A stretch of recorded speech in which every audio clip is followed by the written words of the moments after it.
All right, boom, let's do it. Hi, I'm Promise Israel, and on this podcast, we talk about everything. But today, we're going to talk about growing up without a father and how it shaped me. Let's get started. I remember a time in my life where I was just like super lost, super negative. My heart posture was bad, my attitude was bad, how I looked at life was just bad. I was angry. I was young when I realized my father wasn't around. At first, it really didn't hit me. I thought it was normal. But as I got older, I started to ask questions.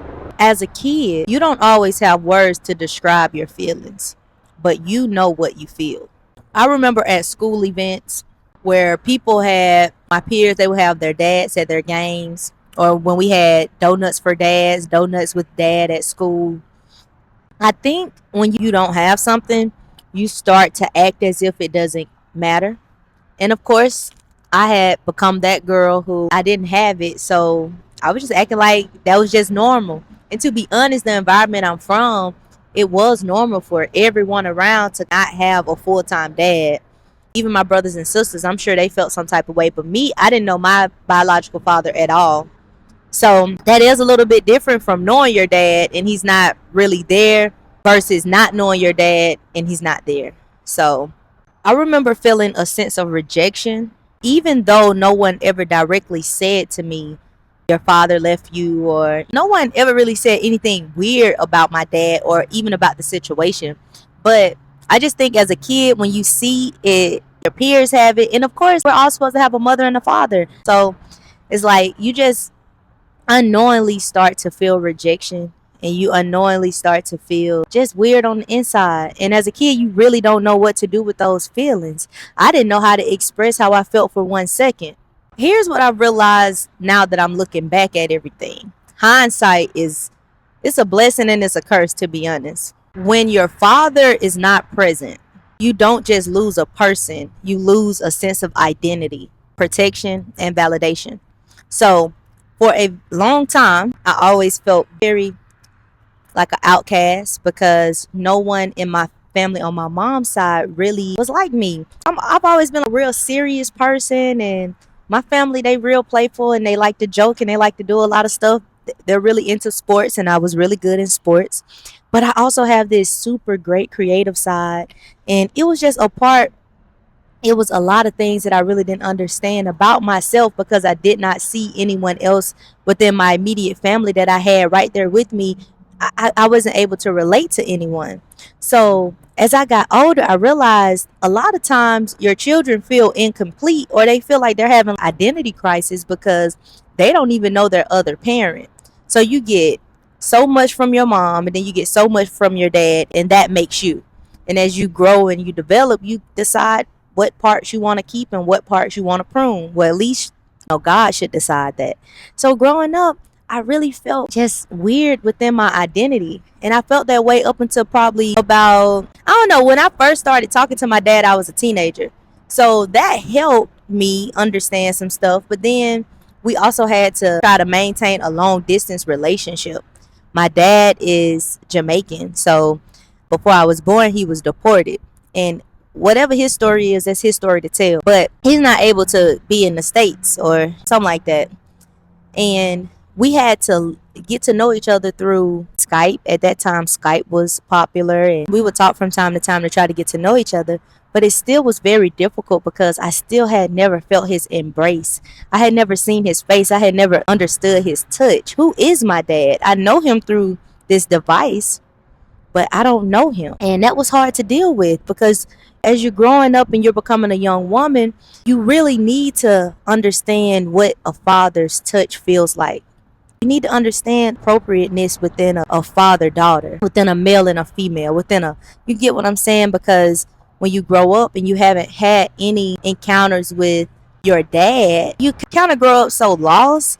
And then you bring those abandonment issues and that lack of not having your father, you bring it into your actual relationships because when you become a teenager, you start having crushes and you maybe have a little boyfriend or someone that you have a crush on or something like that.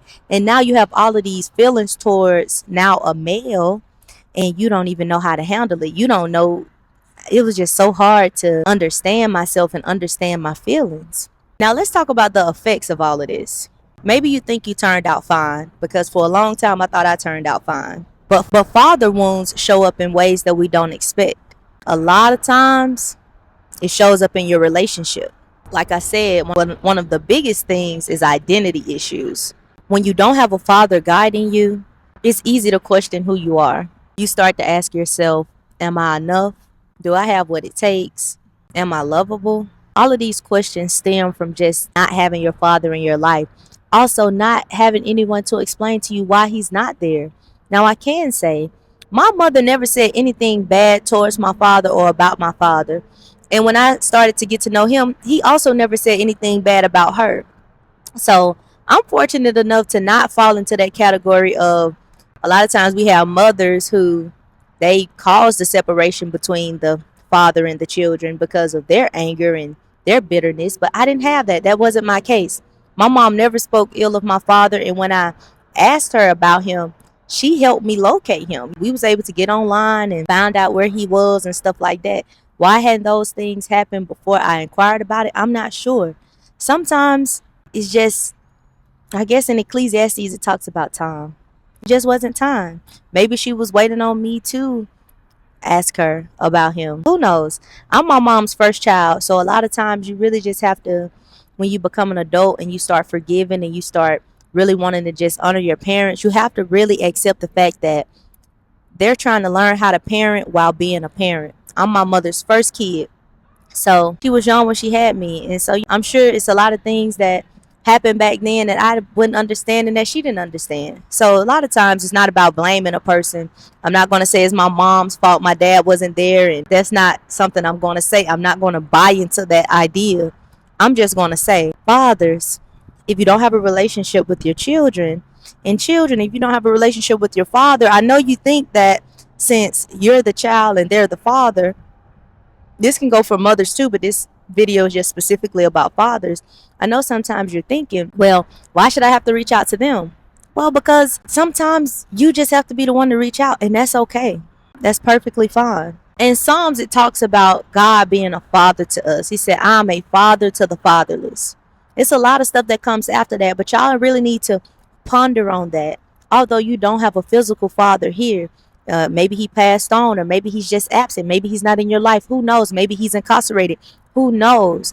Although you don't have a physical father, you really need to understand that God is our father. He is a father to the fatherless. Now, I do want to say I did have a person in my life that, of course, I guess saw a void, and he stepped in and he tried to play a father role.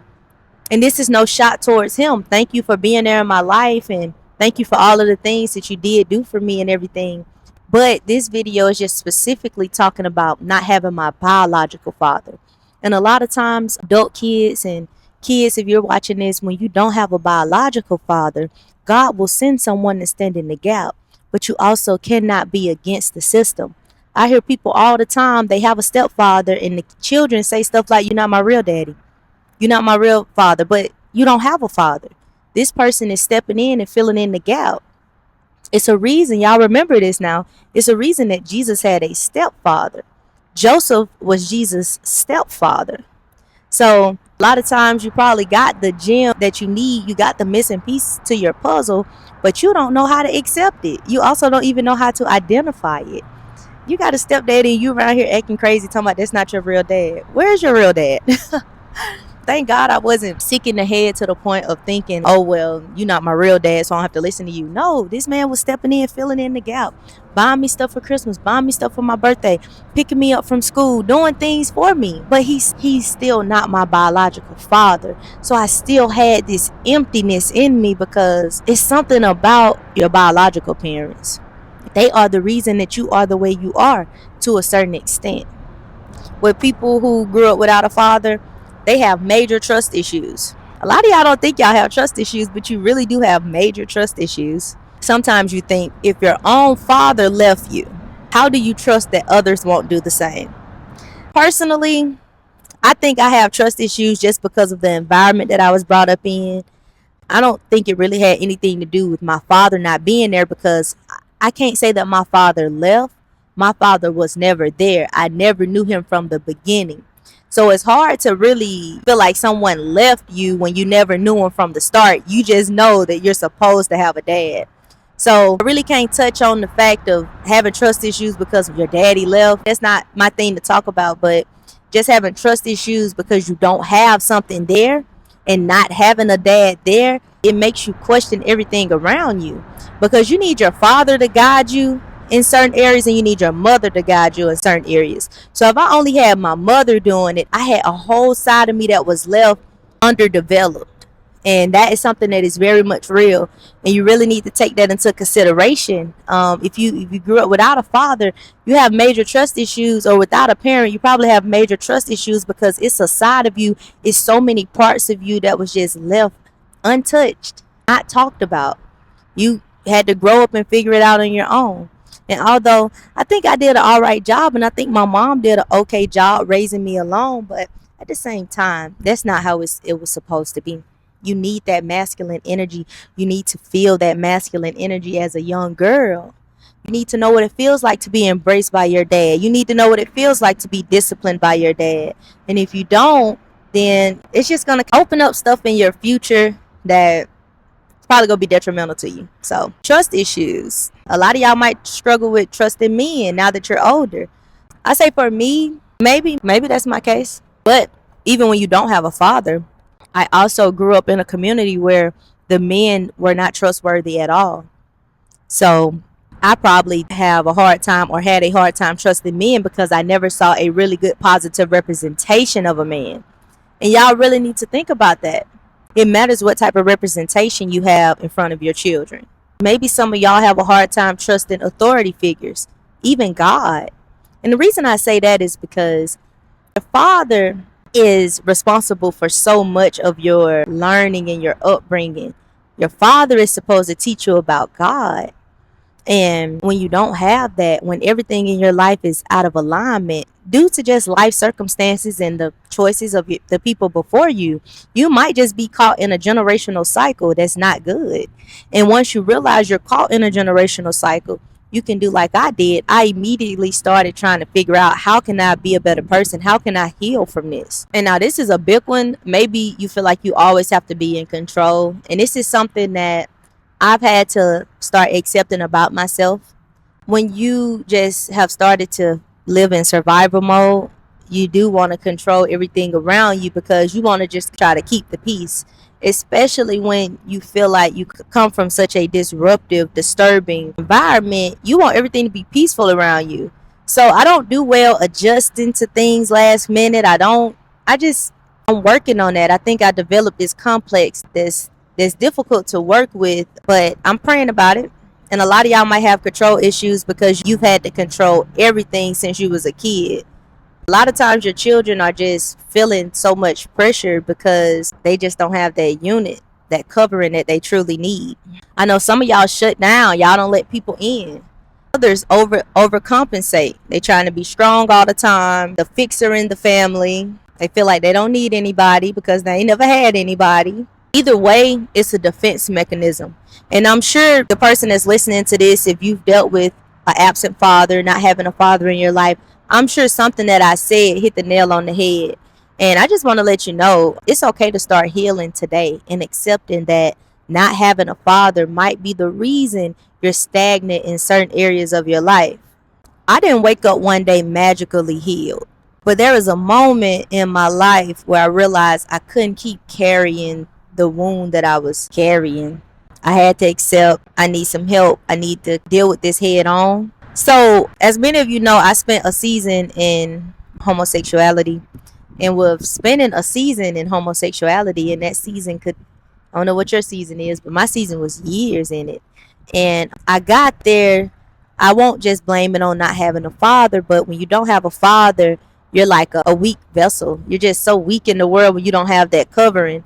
And this is no offense, but people who've been sexually taken advantage of, they are typically targeted by the pedophilia spirit, because the pedophilia spirit seems to recognize when a person doesn't have a covering. And I didn't have a covering. I didn't have a man that was protecting me as a child. So just being open for certain things and being exposed to certain things that I should not have been exposed to was due to not having a covering. And that eventually led me into homosexuality and just kind of led me astray. And it's nobody to blame. That's just life. So when you realize the reason you might be acting in this way, or the reason you might be responding to certain situations in a particular way, is because you really need to buckle down and heal. I also got to a point where I realized I didn't have a good relationship with my mother or my father, and not having a good relationship with either of my parents was very difficult for me, and it was very detrimental. So when I truly started walking with God, and I decided that I didn't want to be in the hog's pen anymore, and I didn't want to be the prodigal child anymore, and I wanted to go back home, it wasn't home to a physical place. It wasn't home to my physical mother and father. It was really to God. I was really just ready to get right with God. And when I got close to God and I really submitted to Him, and I got baptized in Jesus' name, and things really started changing for me, and my posture towards my dad started changing. Instead of me feeling like I was the victim, I also started empathizing with him, because a lot of things happen within his life that I don't know about and I do know about. And sometimes you really just have to have agape love. I talk about that in my videos. Having agape love for someone is difficult when you're trying to do something and you're not doing it with God. But once I found God, I found out that it's okay to forgive. It's okay to also be the one to reach out and say, hey, let's not worry about the past. Let's just move forward. Let's just walk forward. I really just want the relationship. And so now I talk about this in the next few videos, because we're going to really buckle down on just not having a father and how to heal and restore that relationship.